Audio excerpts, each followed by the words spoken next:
Media playback is unsupported on your device. Media caption. Nikki Haley said the new sanctions cut oil and petrol imports. The United Nations Security Council has voted unanimously to impose tougher sanctions on North Korea in response to its recent ballistic missile tests.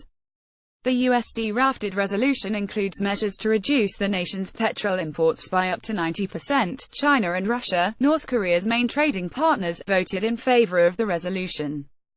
The country is already subject to a raft of sanctions from the US, the UN and the EU. Washington has been imposing sanctions on Pyongyang since 2008, freezing the assets of individuals and companies linked to its nuclear program and banning the export of goods and services to the country. The U.S. ambassador to the UN, Nikki Haley, said the sanctions sent an unambiguous message to Pyongyang that further defiance will invite further punishments and isolation. U.S. President Donald Trump welcomed the resolution. He tweeted, "The world wanted peace, not death."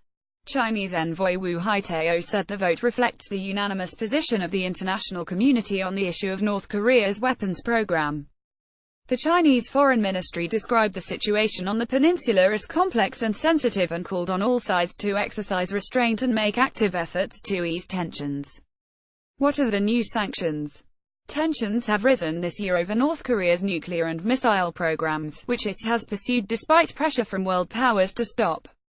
The Trump administration says it is seeking a diplomatic solution to the issue, and drafted this new set of sanctions. Deliveries of petrol products will be capped at 500,000 barrels a year, and crude oil at 4 million barrels a year. All North Korean nationals working abroad will have to return home within 24 months under the proposals, restricting a vital source of foreign currency. There will also be a ban on exports of North Korean goods, such as machinery and electrical equipment. Sanctions target a North Korean lifeline. Analysis by Nada Tawfiq, BBC News, New York. This is the 10th Security Council resolution imposing sanctions on North Korea.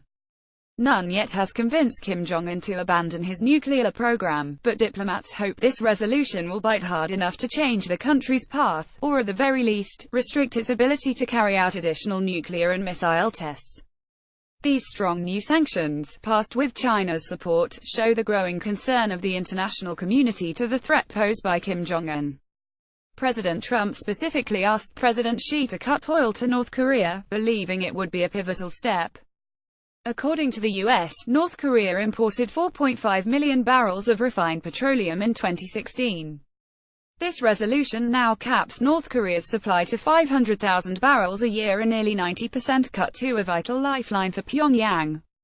What sanctions are already in place?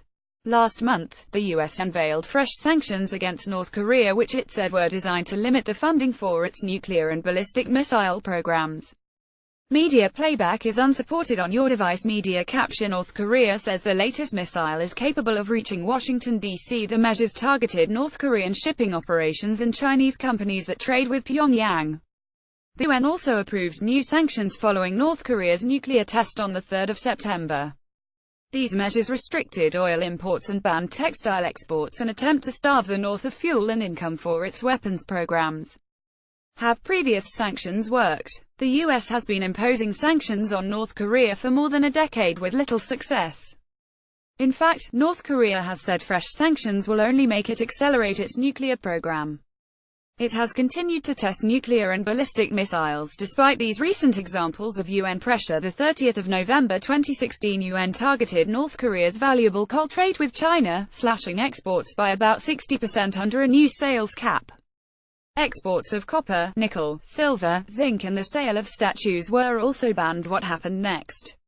On the 14th of May 2017, North Korea tested what it said was a newly developed ballistic rocket capable of carrying a large nuclear warhead. The 2nd of June 2017, UN imposed a travel ban and asset freeze on 4 entities and 14 officials, including the head of North Korea's overseas spying operations. What happened next? On the 4th of July, North Korea claimed it had carried out its first successful test of an intercontinental ballistic missile ICBM. The 6th of August 2017, UN banned North Korean exports of coal, ore and other raw materials and limited investments in the country, costing Pyongyang an estimated $1 billion, about a third of its export economy. What happened next? On the 3rd of September, North Korea said it had tested a hydrogen bomb that could be miniaturized and loaded on a long-range missile.